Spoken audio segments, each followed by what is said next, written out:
Well, Tim, welcome to Dubrovnik, welcome to Croatia, and welcome to NEM, obviously. Thank you, Antonia. I hope you're having a great time here. You are? I am. A lot of parties, a lot of sightseeing, as I understand.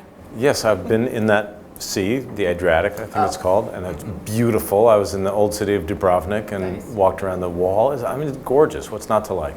Absolutely, I agree. Let's talk about Madam Secretary. Okay. What do you think, what makes that show so special? And so, you know, I really started watching it because I'm a huge fan of politics, U.S. politics. What do you think is the secret behind that show?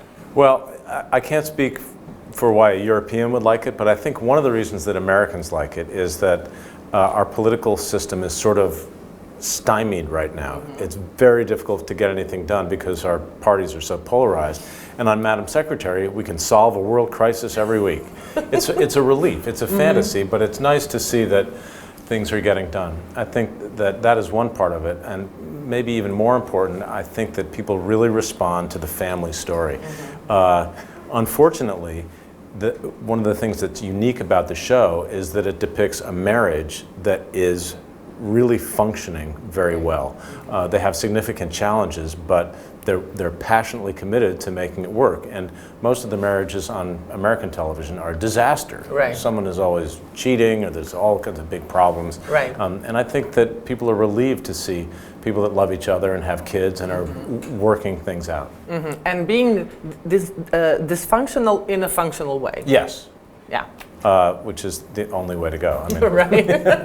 I know that you personally have been very engaged in terms of politics and things like that. And when the script came for Madam Secretary, was that one of the reasons that you said yes? No. No? No.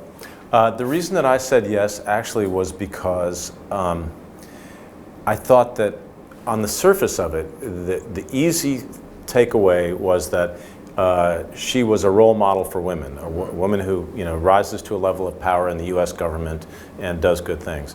And I thought that was very easy. I thought that an almost better message and a more interesting part was the part of her husband, which I think is a role model. He is a role model for men in that he is confident enough and secure enough to be able to be in this passionate marriage with this woman and have it be okay. He's not trying to undermine her. He's not jealous of her.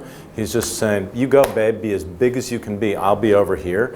And when we're at home, we're equals." Right. And I think that's a really good message for men who continue to be threatened by women in power. True. He's not threatened. Right. Am I completely wrong when I'm watching the show? You are. No, You're no, wrong. no. Whatever you're about to say, you're completely wrong. When I'm watching the show and I think, oh, Hillary.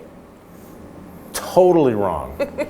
Again, it's a very easy thing to say, but it's the hair, I guess. But maybe it's the hair or the wig. Did I just give away a secret? Yeah, you did. One of the interesting things, and I think really smart things about this show, is that in the U.S. we have two parties, Republicans and Democrats. Right. Those words are never mentioned. And the interesting thing about that is that if you don't put a label on someone, then you are forced to actually hear what they have to say. And I think that's a wonderful attribute of this show. So, no, it has nothing to do with Hillary. I think that TV sometimes has a very minor influence on people, but not. I mean, fictional TV, not so much. What happens in season 2? You have to give us something. Okay, listen to me. I'm going to tell you. Okay, listen carefully to me. I'm going to tell you something right now.